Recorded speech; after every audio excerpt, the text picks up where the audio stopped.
The waiter had just cleared the appetizer plates when Jasmine said it. "Mom, you need to understand, you never really sacrificed for us." Maya laughed.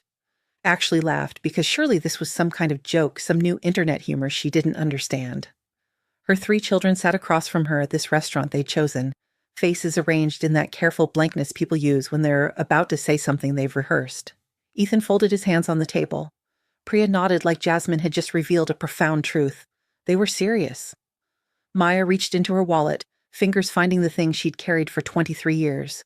She pulled out a single folded receipt, yellowed at the edges, and placed it on the white tablecloth between the water glasses and the basket of bread nobody had touched.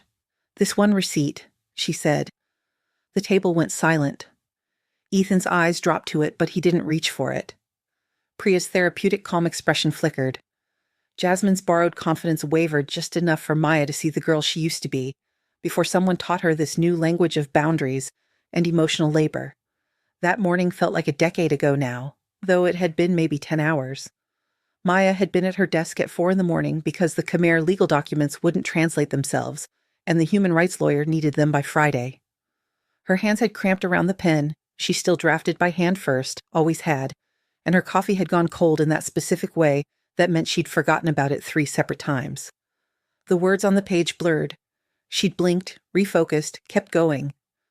Someone's asylum case depended on her getting the verb tenses exactly right. She'd almost forgotten about this dinner. Ethan had called last week, voice tight in that way that meant he was trying to sound casual and failing. "We need to talk about boundaries," he'd said. She'd agreed, confused. Boundaries from what? She saw them maybe once a month. They were busy, she was busy, everyone was busy. That was just life. But here they were, and Priya was breaking the silence with her therapy voice, the one she'd developed sometime in the past year. "We're not trying to attack you. We're just being honest about our experience." Maya folded the receipt back up, slipped it into her pocket. The paper felt thin enough to disintegrate. "Your experience?" she repeated. Not a question. Just words to fill space while her brain tried to catch up with what was happening. They had a list. Of course they had a list. Ethan led with the robotics competitions. She'd missed the important ones, apparently. Priya mentioned the permission slips that never got signed on time, the school events where she'd been the only parent on a work call in the parking lot. Jasmine brought up her college graduation, the year Maya had chosen a conference over being there in person. Maya didn't defend herself. She watched their faces instead, trying to find her. Children underneath this performance. Ethan had that rehearsed calm he used in job interviews. Priya was doing the thing her therapist probably taught her, stating feelings without judgment. Jasmine kept glancing at her siblings like she was checking if she was doing this right. Someone had taught them this script. They'd practiced it, maybe even workshopped it together. The realization sat in Maya's stomach like a stone. The robotics competitions. She'd gone to 7 out of 9. Missed 2 for emergency client depositions she couldn't reschedule without losing the client, which would have meant losing the income that kept their health insurance active. Ethan had won first place at one she'd attended. She had the photo on her desk, the permission slips. She'd signed every single one, sometimes at midnight, sometimes in the car before drop-off, but she'd signed them. They'd gone on every field trip. The graduation. That keynote had paid 3 months of mortgage. She'd been behind. She'd flown in the night before, attended the ceremony, flew out that evening. She'd been there. Just not for the lunch after, not for the celebration dinner. She'd been there for the part that mattered. But she didn't say any of this. What was the point? They'd already decided what the story was. Dinner ended. She paid, like always.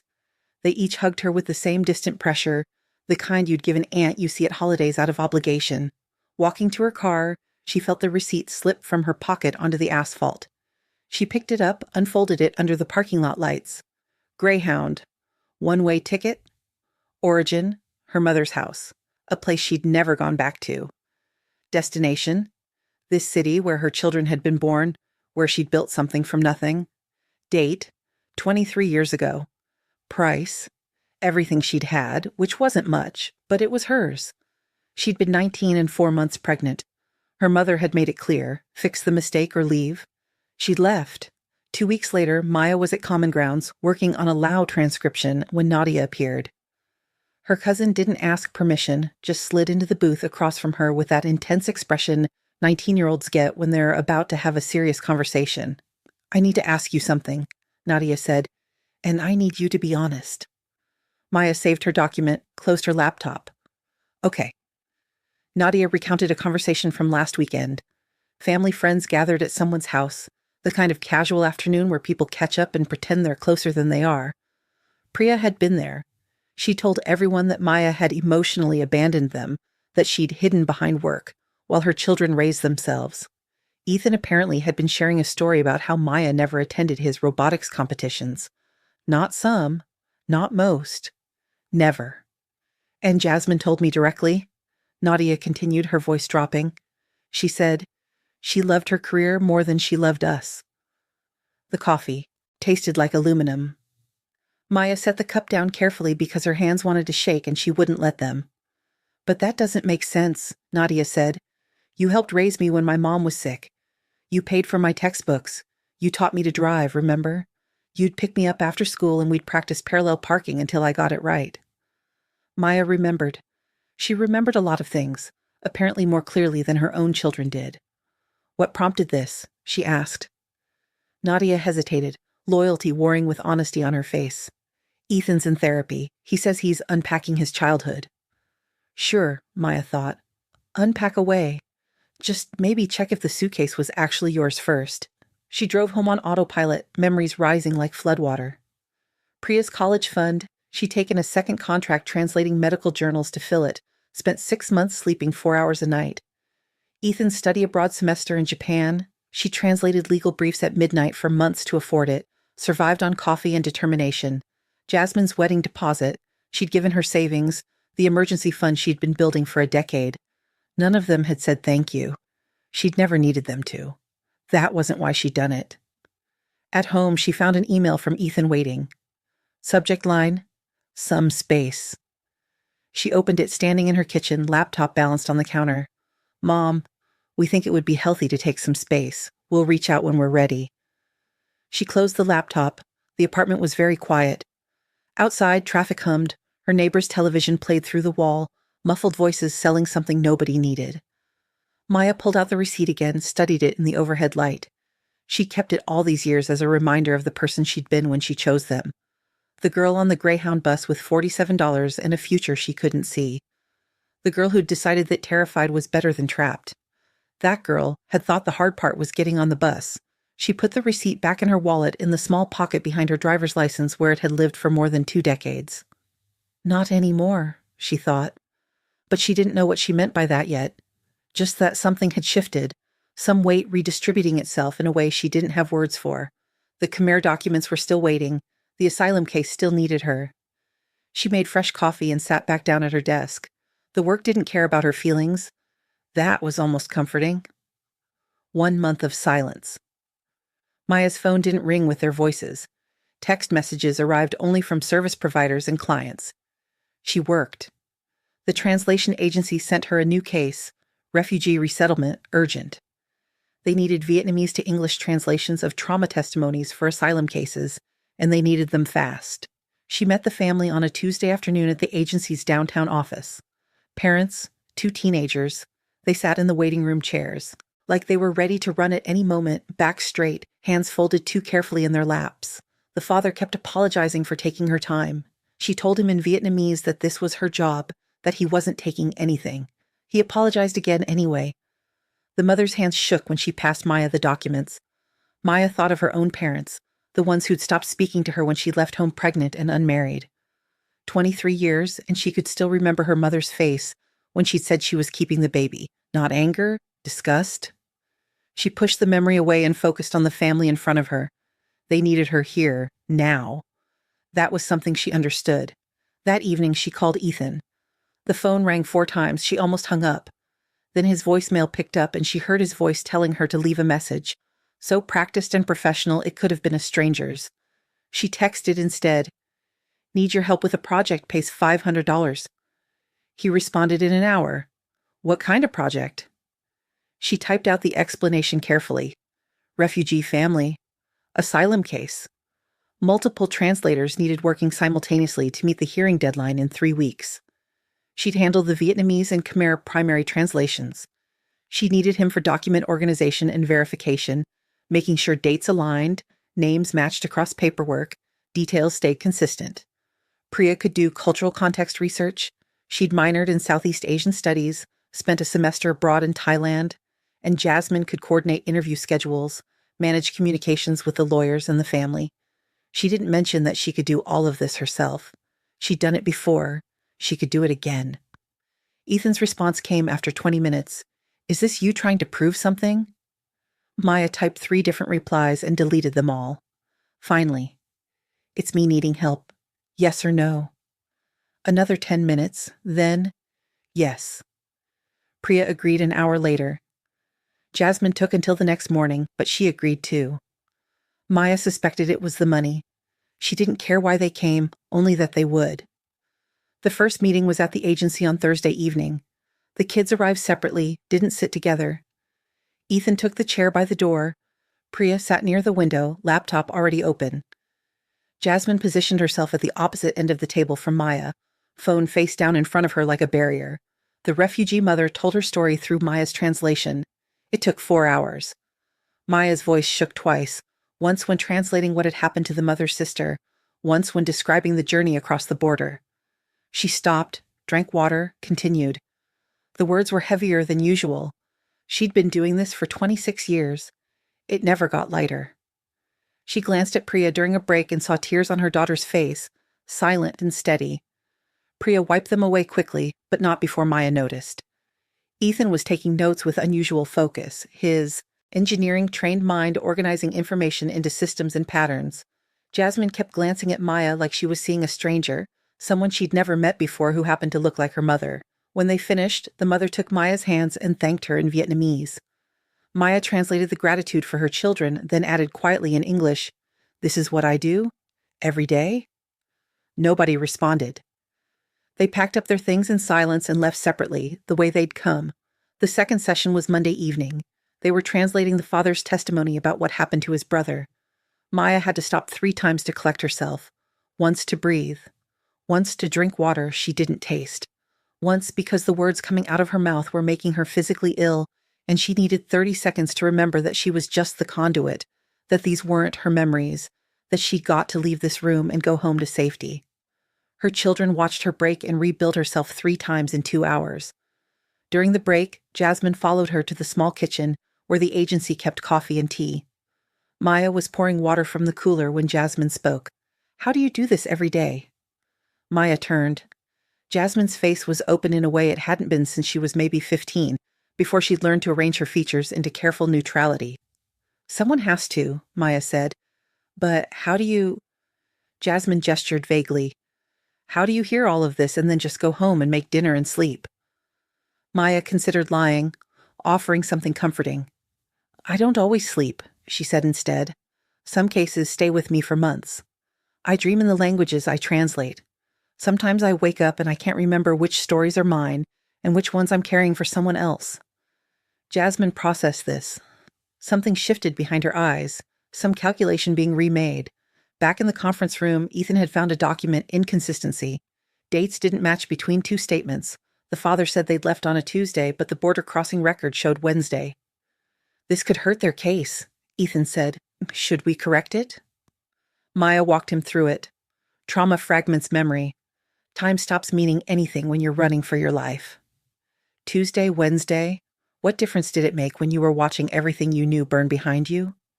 The lawyers would understand. The judge would understand. What mattered was the truth of the story, not the precision of the calendar. Ethan listened in a way he hadn't since he was small, since before he'd decided he was smarter than her. Actually listened, absorbed, nodded. "I didn't know," he said quietly. "You didn't ask," Maya replied, but her voice was gentle. Not an accusation, just a fact. Priya was researching persecution patterns in the family's home province, cross-referencing human rights reports and news articles. She'd found corroborating documentation, patterns of violence that matched the family's testimony, evidence that their fear was justified and specific, not general paranoias. She presented her findings with the same precision Maya had taught her for school projects. Those projects where Maya had stayed up until 2 in the morning helping Priya structure her arguments, teaching her how to cite sources, How to build a case that couldn't be dismissed. This is good work, Maya said. Professional, clean. Not mother to daughter, but translator to research assistant. Priya's face did something complicated.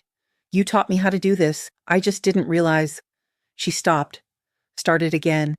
I didn't realize what you were teaching me for. The third session was Wednesday. They were processing paperwork at Maya's apartment now because the agency needed the conference room for other clients. Her children moved through her space like tourists, carefully not touching anything, not commenting on the stacks of case files or the wall of reference books or the desk that dominated her small living room. Ethan saw the robotics photo. It was framed sitting next to her laptop, where she could see it while she worked. He picked it up carefully, studied it like he was seeing it for the first time. I told everyone you never came to these, he said. Maya was at her desk typing. She didn't turn around. I know.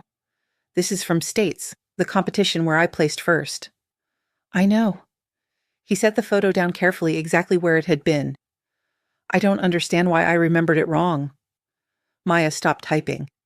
Memory is a story we tell ourselves. Sometimes we edit the story to make it make sense. You needed a reason for how you felt, so you found one. That's not fair to you. No, Maya agreed, it isn't. Priya was on the floor, organizing documents by date. She'd pulled out a box from under Maya's desk to use as a sorting surface and noticed it wasn't empty.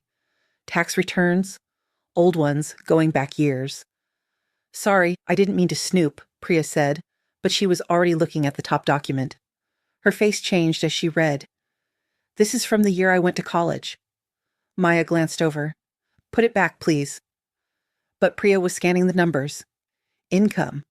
Half what she'd assumed, what she'd told people her mother made. Deductions. Childcare from when they were small. Education expenses, medical bills. And there, itemized clearly, her college tuition payment. Not financial aid. Not loans in Priya's name. Direct payment from Maya's account. I thought you said you couldn't afford to help, Priya said quietly. I couldn't afford to help more than I did. I gave you what I had. This was... Priya looked at the numbers again. This was almost everything. Not almost. It was everything. I picked up extra contracts to cover rent that year. It worked out. Priya closed the box. She didn't say anything else, but her hands shook slightly as she went back to sorting documents. Maya watched her daughter understand something, watched the knowledge settle into her like weight. Jasmine was on the couch, coordinating with the lawyer via email. She'd been quiet all evening, typing furiously, barely looking up. But when the refugee mother called to check in, Jasmine took the call, stepped into the hallway for privacy. Maya heard her daughter's voice through the door, patient and warm, explaining the timeline in simple English, reassuring the mother that everything was on track, that they were doing everything possible to help. When Jasmine came back in, she met Maya's eyes across the room. She's scared, Jasmine said. Yes. She asked if you were going to be at the hearing. I'll be there. I'm the primary translator. Jasmine nodded slowly. She said she trusts you. She said she can tell you understand. Maya didn't ask what the mother thought she understood. Some things didn't need translation. By midnight, they'd processed everything. The case was as strong as they could make it. Ethan had organized the documents into a system that made sense. Priya had built a cultural context brief that would help the judge understand the specific dangers this family faced. Jasmine had coordinated everyone, kept the schedule, made sure nothing fell through the cracks. They were good at this. Maya had taught them to be organized, thorough, precise. She taught them by example, by expectation, by simply doing it herself every day where they could see her. She just hadn't realized they weren't watching. Same time Friday? Maya asked. We need to prep for the asylum interview. They agreed. Ethan left first. Priya packed up slowly like she wanted to say something but couldn't find the words. Jasmine was the last one out. At the door, she turned back. Mom? Yeah? I'm sorry we said you never sacrificed for us. Maya's throat closed. She nodded because speaking felt impossible. I still don't understand everything, Jasmine continued, but I'm starting to see... She gestured vaguely at the apartment, the case files, the life Maya had built. I'm starting to see things I missed. Okay, Maya managed. After Jasmine left, Maya sat at her desk and stared at the robotics photo until the image blurred. She thought about memory, about stories, about the distance between what happened and what we remember happening. Her children had needed her to be wrong so they could be right, and maybe she'd let them believe it because proving otherwise felt like too much work, like trying to defend yourself against ghosts. But now they were here, seeing the work, doing the work with her. And maybe that was better than any defense she could have offered. The receipt was still in her wallet. She didn't take it out. Not tonight. The final session before the asylum interview was on Friday evening. The family's hearing was scheduled for Monday morning. 3 days. Maya had translated for dozens of these cases, but the timeline always felt too short, the margin for error too thin. Her children arrived together this time, not in the same car, but within minutes of each other, like they'd coordinated. Small thing, meant something. The refugee family sat across the table from Maya. She'd explain the process, what questions the asylum officer would ask, how to answer clearly without over-explaining, how to stay calm even when reliving the worst moments of their lives. She'd done this briefing so many times she could do it in her sleep, but it never became routine. Every family's terror was specific, personal, real. The father asked questions through her translation. His wife held his hand under the table, knuckles white. Their teenagers sat silent, eyes too old for their faces. Halfway through, the mother interrupted with a question in Vietnamese. Maya translated it for her children without thinking. She wants to know if my children help me with this work. Ethan looked up from his notes. Priya stopped typing. Jasmine's phone went dark in her hand. Maya answered in Vietnamese. Sometimes. They're helping now. The mother nodded, smiled at them. Said something else. Maya hesitated. What did she say? Priya asked. She said it's good that you're learning this from me. That this kind of work. Maya searched for the right words. She said this kind of work is how you know what matters. The mother reached across the table and squeezed Maya's hand. Said something directly to Ethan, Priya, Jasmine. They looked to Maya for translation. She's thanking you for helping her family. She says your mother has a generous heart, and it shows that you're here with her. None of them responded. The mother didn't need them to. She gathered her papers, her husband helped her with her coat, and they left with promises to be ready Monday morning. After the door closed, the silence in the room felt heavy. Maya started packing up her materials, organizing the documents they'd need for court. Ethan broke first. Why didn't you ever tell us what you actually did? Maya didn't look up from the folder she was assembling. Tell you what exactly? This. All of this. The families, the testimonies, He gestured around the room. You never explained. You never asked. Her voice was flat, factual. You were busy narrating a different story. Jasmine flinched. That's not fair. Maya finally looked at them. Fair? You told people I chose work over you. You told your therapist I was emotionally absent. You built an entire narrative about my failures as a mother. Did you ever wonder what the work actually was? Who it was for? What it cost? We thought, Priya started. You assumed I was sitting at a desk playing with words. Comfortable, easy, selfish work that I prioritized over you. Maya's voice stayed level. She wasn't angry. She was tired. You never wondered what the words were. Never asked whose stories I was translating. Never thought about why someone might need a translator at midnight. Why a deadline might be life or death for someone. Ethan opened his mouth, closed. Opened it again. We were kids. You were kids. Then you were teenagers. Now you're adults. At what point were you going to get curious? The question hung in the air. No one had an answer. Priya pulled out her phone, fingers hovering over the screen. I told Aunt Karen you were emotionally unavailable. I said you prioritized your career over your family. I said... Her voice cracked. I said a lot of things. I'm going to call her back, correct the record. Maya shook her head. Don't. But I... Don't, Maya repeated. I don't need you to correct the record. I don't need you to tell people you were wrong. I need you to understand that there was no choice. There was only survival with you in it. Priya's face crumpled. I don't understand. I know, but you're starting to. Ethan had moved to Maya's desk. His hand touched something, lifted it. The receipt. It must have fallen from her bag again, landed on the desk mat, where she kept her current case files. He unfolded it carefully like it might disintegrate. Read it once, read it again. Greyhound, one way. Yes. Origin is? He looked at her. This is Grandma's address. Was? She moved after I left. I don't know where. Priya came over, read over his shoulder. The date. This is, she calculated quickly. You were 19. Yes. And pregnant, Ethan said. It wasn't a question. With you, Maya confirmed. 4 months. Jasmine joined them, read the receipt. Her hand covered her mouth. What happened? Maya sat down in her desk chair. She was so tired. Your grandmother told me I had 2 choices, abortion or adoption. Those were the only acceptable outcomes. I told her I was keeping you. She told me not to come back unless I fixed my mistake. She meant me, Ethan said. She meant you. The silence was different now, heavier. Priya sank into the couch. Jasmine sat on the floor, knees pulled up. Ethan stayed standing, holding the receipt like evidence. So, when you took that keynote instead of my graduation, Jasmine said slowly, when you said you couldn't make it to the lunch after, the mortgage was 3 months behind. I was about to lose the apartment. The keynote was $5,000. It covered 3 months plus a little buffer. You had a graduation because I took that keynote. Jasmine pressed her palms against her eyes. And the robotics competitions I missed? Ethan's voice was small.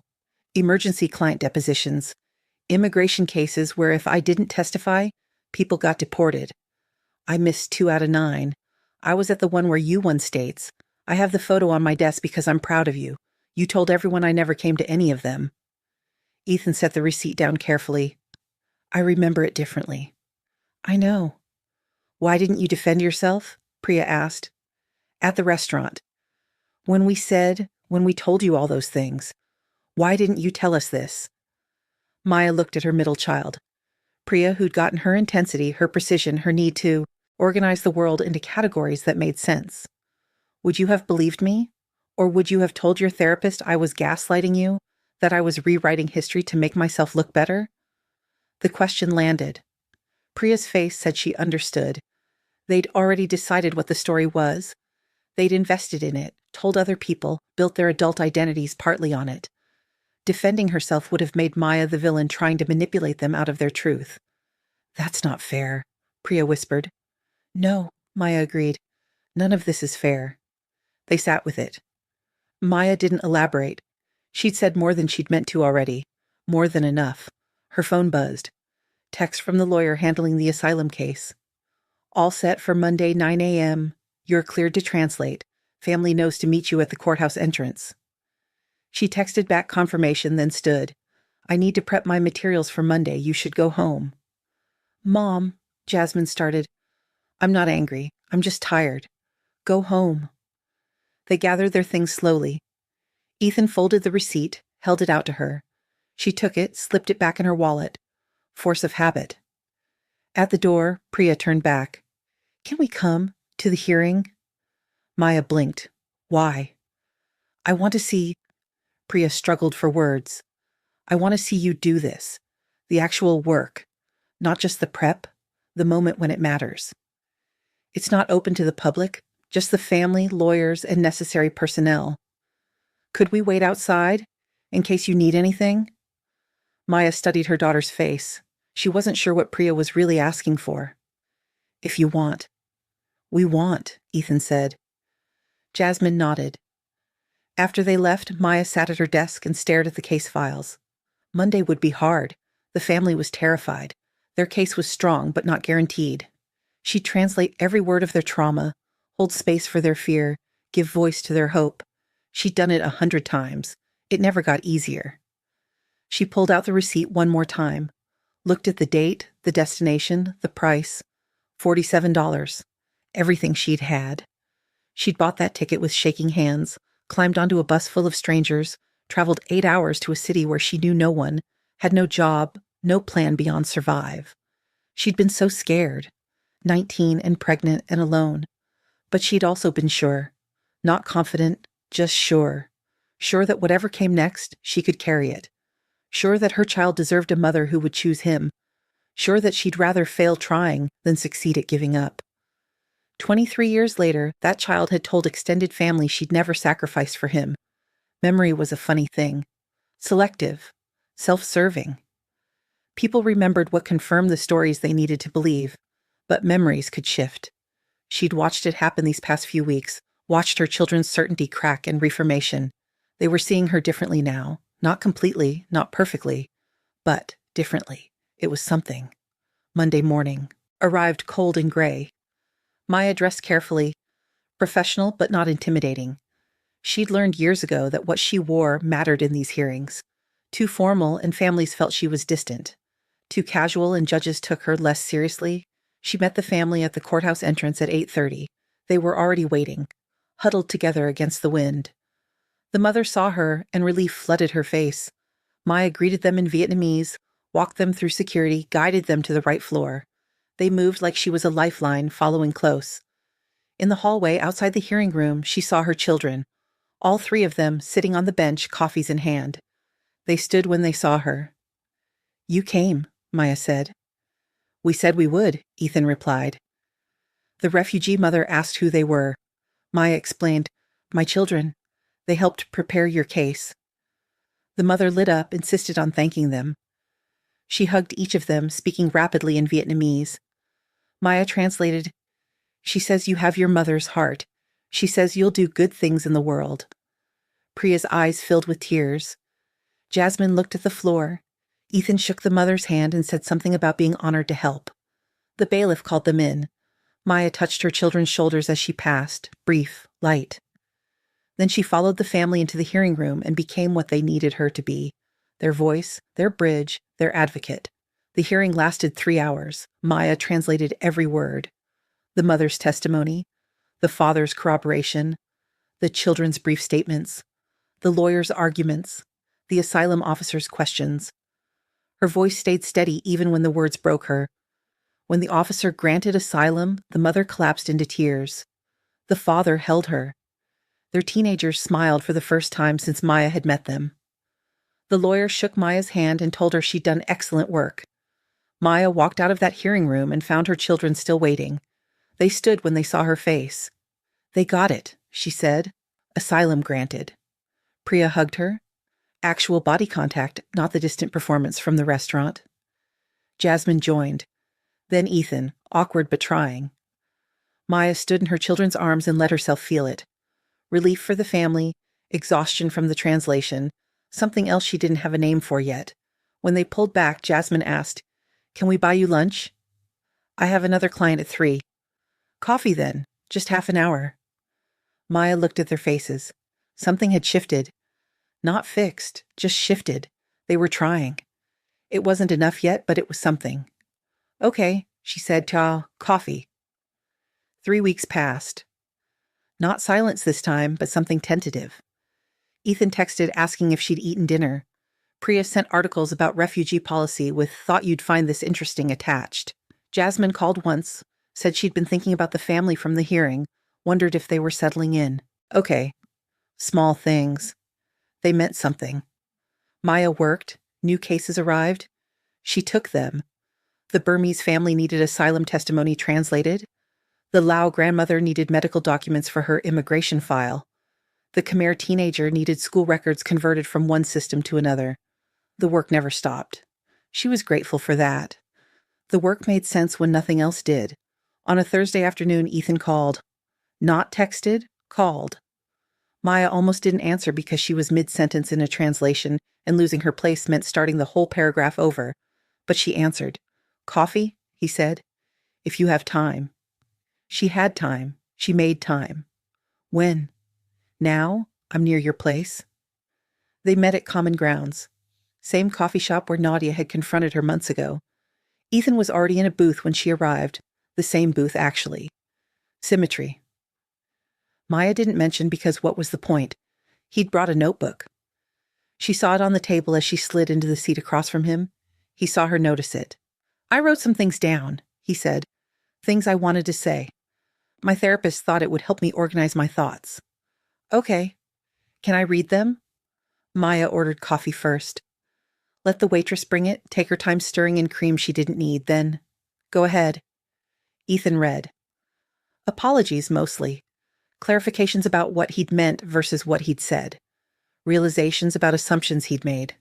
Some of it landed, some of it still missed the point, used therapy language that felt rehearsed, performed, but he was trying. She could see him trying.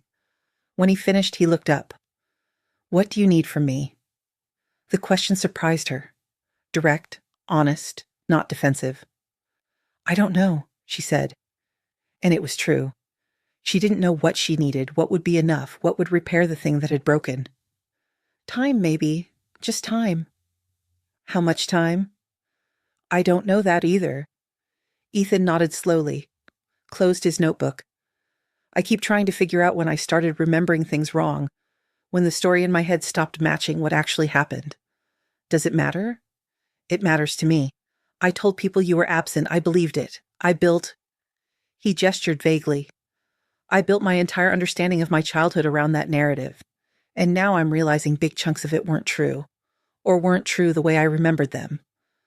Maya drank her coffee. It was too hot. She drank it anyway. Memory serves the story we need to tell ourselves. You needed to explain why you felt distant from me. So your brain found evidence, selected moments, reframed them, made them mean what you needed them to mean. That sounds like you're saying it's not my fault. I'm saying it's human. I'm not saying it didn't hurt. They sat with that. The coffee shop hummed around them. Students on laptops, couples pretending to work while actually flirting. Someone's phone playing music too loud. The robotics photo, Ethan said quietly. I remember being at that competition and looking for you in the crowd and not finding you. I remember the specific feeling of scanning faces and not seeing yours. But you were there. You have the photo. So either I'm misremembering the moment or I'm remembering a different competition and assigning it to that day. Probably the latter. Which means I've been telling people a specific story, that you missed the day I won states, and it's just factually wrong. And I've been telling it for years. I've used it as evidence in arguments, in therapy, with Priya and Jasmine when we talk about our childhood. I know. How do you know? Because Nadia told me. She repeated back what you all said, word for word. Ethan's face did something complicated.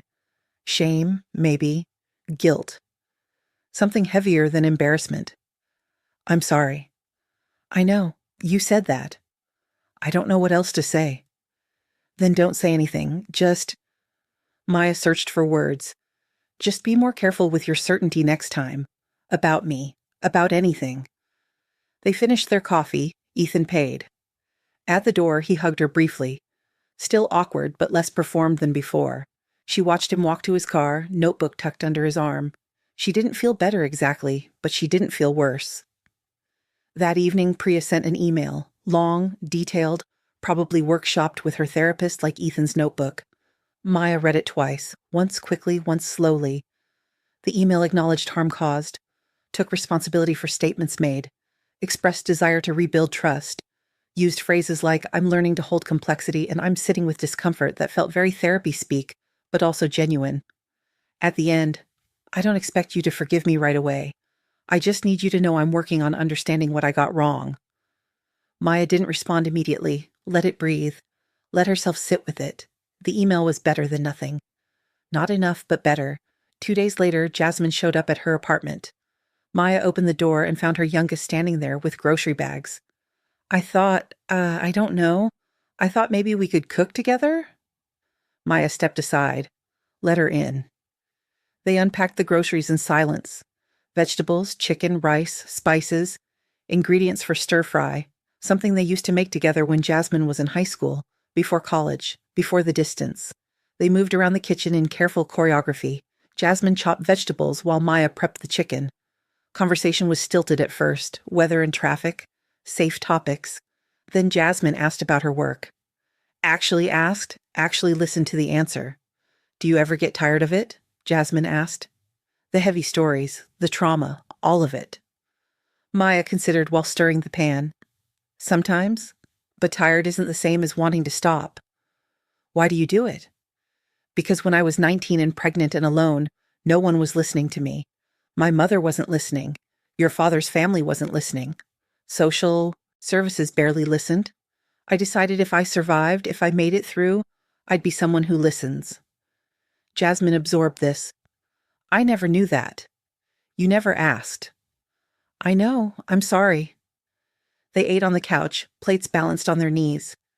Jasmine told her about work, about the friend who was getting divorced, about the documentary she'd watched about climate change. Normal conversation, the kind they used to have. When Jasmine left, she hugged Maya at the door. "Can I come back next week? Maybe cook again?" "If you want." "I want." After she left, Maya washed the dishes and thought about small repairs, individual stitches in a tear that had ripped wider than she'd realized. Each stitch didn't fix the whole thing, but enough stitches, given enough time, might hold. A week later, Maya got a new case. Burmese family. Similar situation to the Vietnamese family. Urgent timeline.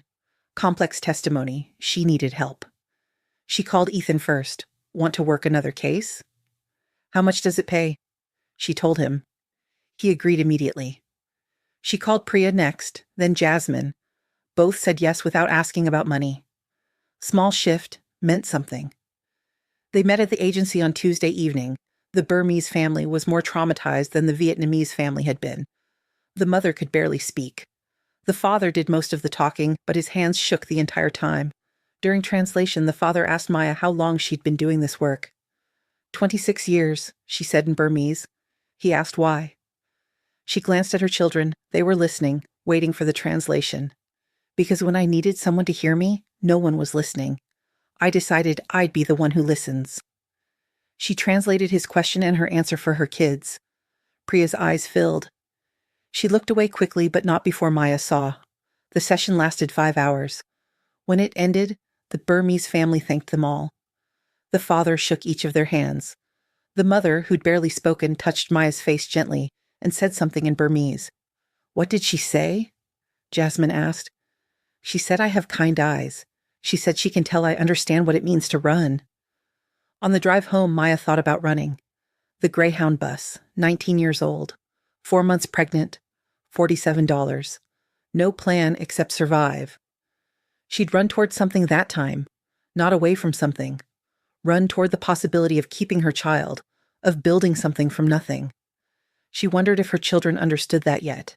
That everything she'd done, every choice, every sacrifice, every missed recital and late permission slip and distant hug, had been her running toward them. Not away, never away. Probably not fully. But they were starting to see shapes in the dark. That was something. The second session with the Burmese family was Thursday. They were preparing testimony for the asylum interview. Maya walked them through the process. What to expect, how to answer, how to stay present even when reliving. Horror. Her children watched her work with an intensity that felt different now. Not suspicious, not looking for flaws, just watching, seeing. During a break, Ethan organized documents while Priya researched corroborating evidence. Jasmine coordinated with the lawyers. They worked like a team, like people who'd done this before and knew their roles. The mother asked Maya something in Burmese, a question about her children. Were they married? Did they have children of their own? Maya translated the question. Her kids looked up. "Tell her not yet," Ethan said. "Maybe someday."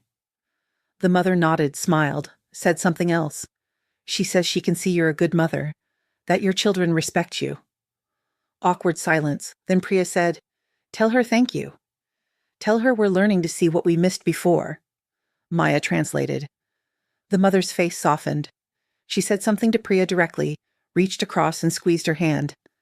She says the hardest thing for children is seeing their parents as whole people. She says it takes time, but it's worth it. Priya didn't respond, just held the mother's hand and nodded. That night, after everyone left, Maya sat at her desk and pulled out the receipt. She'd been carrying it for 23 years, looking at it when she needed reminding of who she'd been, what she'd survived, what she'd chosen. But lately she'd been taking it out less. The thing she needed to prove, to herself, not to them, was finally settling into her bones. She'd survived.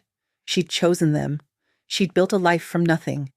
She knew that now, in a way that didn't require physical evidence. She looked at the faded ink, the destination that had become home, the price that seemed impossibly small for what it had bought her. Then she folded it carefully and placed it in the box with the old tax returns and the college tuition receipts and all the other documentation of a life lived in the margins. She didn't need to carry it anymore. Months passed. Not perfect months. Not healed months, but different months. The kids didn't visit weekly, didn't call every day, but when they did, there was less performance, more presence.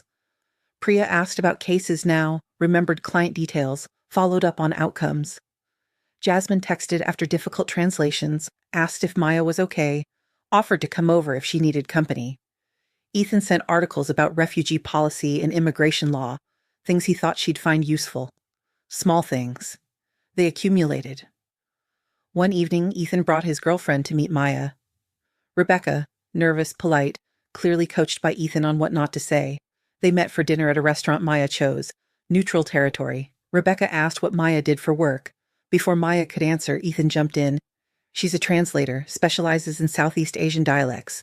She works mostly with refugee families, asylum cases, immigration documentation. She's been doing it for 26 years. Rebecca looked impressed. That must be incredibly difficult work. Maya nodded. It is. How did you get into it? Maya glanced at Ethan. He was watching her, waiting to see what she'd say. I needed a skill that would let me work from home when my son was small. Started with basic document translation, moved into legal work, found out I was good at holding space for difficult stories. She's being modest, Ethan said. She's one of the most requested translators in the state. Lawyers specifically ask for her on their cases. Maya raised her eyebrows. How do you know that? I asked. Called the refugee agency. They told me. Something shifted in Maya's chest. He'd asked. He'd been curious enough to call, to research, to find out what her professional reputation actually was instead of assuming. Maya paused. That's good of you to check. I should have checked years ago. Rebecca looked between them, sensing undercurrents she didn't understand. She steered conversation to safer topics. They finished dinner. Maya liked her. She was kind, asked good questions, listened carefully. Ethan had chosen well. Walking to her car after, Ethan caught up with her. Thanks for coming. I know that wasn't easy. It was fine. She's nice. She is. He paused. I told her about what we did, what we said, how we got it wrong. Maya stopped walking. Why? Because she asked about you, about our relationship. And I didn't want to lie. I didn't want to give her the old narrative. So I told her the truth, that we'd spent years misunderstanding you, and we're trying to do better now. What did she say? She said I'm lucky you're still willing to see me. Maya's throat tightened. You are. I know. They stood in the parking lot, streetlights buzzing overhead. Maya thought about the girl on the Greyhound bus, 19 and terrified, running toward a future she couldn't see. She wondered what that girl would think of this moment. Her son, grown and trying, standing in a parking lot apologizing for taking too long to see her. She thought that girl would be proud. Tired, but proud. Keep bringing her around, Maya said. I'd like to get to know her. Ethan smiled. Okay. Another month passed. Nadia visited, brought coffee, asked how things were with the kids. Different, Maya said. Not fixed, just different. Different is good, right? Different is something. Whether it's good depends on the day. Nadia laughed. Fair. They talked about Nadia's classes, her new job, the guy she was dating who Nadia wasn't sure about yet. Normal cousin conversation. It felt good to talk about something other than her children, other than trauma, other than the past. Before Nadia left, she hugged Maya. I'm proud of you for not giving up on them even when they'd given up on you. I didn't have a choice. You did. You could have let them go. You chose not to. Maya thought about that after Nadia left. Had she chosen? Or had she simply been unable to do anything else? Were those the same thing? She didn't know. She just knew she was still here, still showing up, still willing to let her children try. That felt like enough. Maya started taking on fewer cases. Not retiring, just slowing down. She'd been running at full speed for 26 years. She was tired. She started mentoring younger translators instead. The agency connected her with a woman named Lynn, mid-20s, sharp and eager, and scared she wasn't good enough. Maya recognized herself in Lynn immediately. They met weekly. Maya walked her through difficult translations, explained how to hold boundaries while holding space, taught her the difference between accuracy and fidelity in trauma testimony. One afternoon, Lynn asked why Maya had gotten into this work. Maya told her the story. 19, pregnant, alone on a Greyhound bus, knowing she'd have to become someone who could carry impossible things. "And did you?" Lynn asked. "Become that person?" Maya considered. "I became a version of that person. I carried what I could. Some things I dropped, some things broke. But I'm still here. That's all we can do, right? Just keep showing up." "Yeah," Maya said, "I think it is." The asylum case Lynn was working on reminded Maya of her early cases, the ones where she'd made mistakes, translated too literally, missed cultural context. She watched Lynn make the same mistakes, gently corrected them, reminded her that this was how you learned. "Did your kids understand what you were doing?" Lynn asked once. "When they were growing up?" "No," Maya said. "They thought I was just working. They didn't understand the work. Do they now?" "They're starting to." Lynn nodded thoughtfully.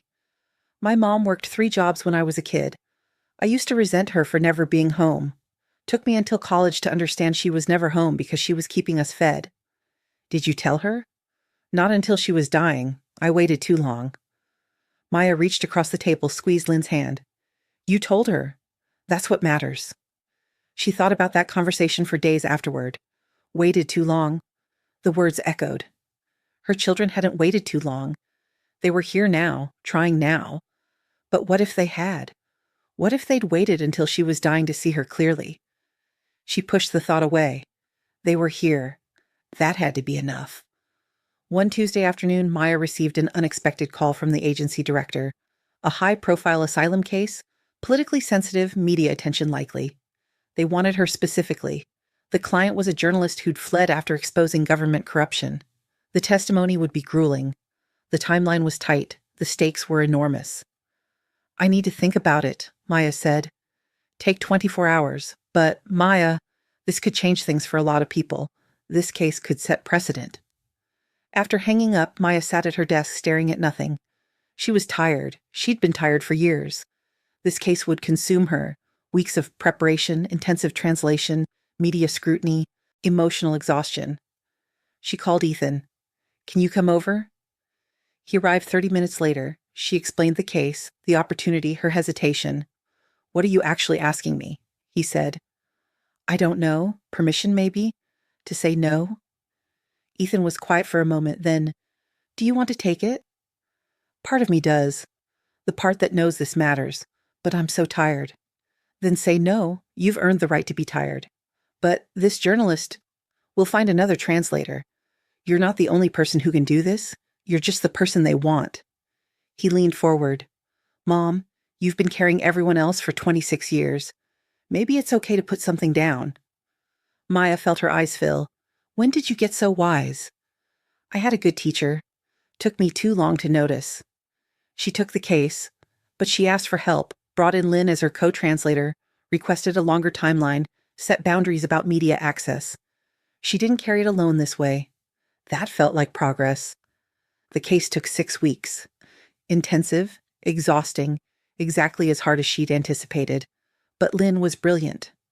Her children checked in regularly, brought her dinner when she was too busy to cook, sat with her when the testimony got too heavy. When they won, asylum granted, precedent set, journalists safe, the agency director called her a hero. Maya hung up and felt nothing except tired, but it was a different kind of tired now. Not the exhaustion of carrying everything alone, the exhaustion of having carried something together. Priya took her to dinner to celebrate. Just the two of them, mother and daughter, no agenda beyond being present. "I'm proud of you," Priya said over dessert. "For winning the case? For asking for help?" Maya's throat tightened. Of all the things Priya could have been proud of, the precedent, the victory, the lives changed, she'd chosen that. The asking. "I'm learning," Maya said. "So are we." Late one evening, Maya was closing her laptop when Priya called. "Just wanted to say goodnight," Priya said. Such a small thing. 6 words, but they meant everything. They talked for 6 minutes about nothing important. Priya's work project, the book she was reading, the restaurant she'd tried, normal daughter-to-mother conversation. After they hung up, Maya made tea, sat at her desk, looked at the framed robotics photo, The box of tax returns now closed and stored away, the stack of current case files waiting for tomorrow. Then she opened the box one last time, pulled out the receipt, read the faded ink. Greyhound, one way, $47, destination that had become home. 23 years ago, she'd bought that ticket with shaking hands. 19 and pregnant and alone, not knowing if she'd survive what came next, just knowing she had to try. She'd spent 23 years carrying this receipt like proof, evidence of her sacrifice, documentation of her choice, physical reminder that she'd been willing to lose everything to keep them, but she didn't need proof anymore. The weight she'd carried, the sacrifices she'd made, the life she'd built from nothing. She knew it all in her bones now, knew it in a way that didn't require paper evidence or validation from children who'd taken too long to see her. She folded the receipt carefully one last time, placed it in the box with the tax returns and tuition receipts and all the other documentation of survival, closed the lid. She didn't need to carry it anymore. The proof was never for them. It was always for her, and she finally believed it. The apartment was quiet. Not empty quiet like it had been months ago, just still. Peaceful. The kind of quiet that felt like possibility instead of absence. Maya finished her tea. Tomorrow she had 2 cases waiting. Lynn needed help with a difficult Khmer translation. Jasmine wanted to come over for dinner. Ethan was bringing Rebecca again. Priya had sent another article about refugee policy. Small things. They accumulated. They meant something. She turned off the desk lamp and went to bed. Outside, the city hummed. Traffic and voices and life continuing. Inside, Maya closed her eyes and didn't dream in languages she translated. Just slept. Deep and still and finally at rest. She'd survived the Greyhound bus. She'd survived 19 and alone and terrified. She'd survived raising 3 children while building a career from nothing. She'd survived their rejection, their rewritten history, their absence, and now she was surviving this too. The slow, imperfect process of letting them see her, of being seen, of accepting that understanding came late but came anyway. She'd bought that ticket 23 years ago, not knowing where it would take her. Now she knew. It had taken her here, to this moment, this apartment, this life she'd built from $47 and stubborn hope. It had taken her exactly where she needed to go.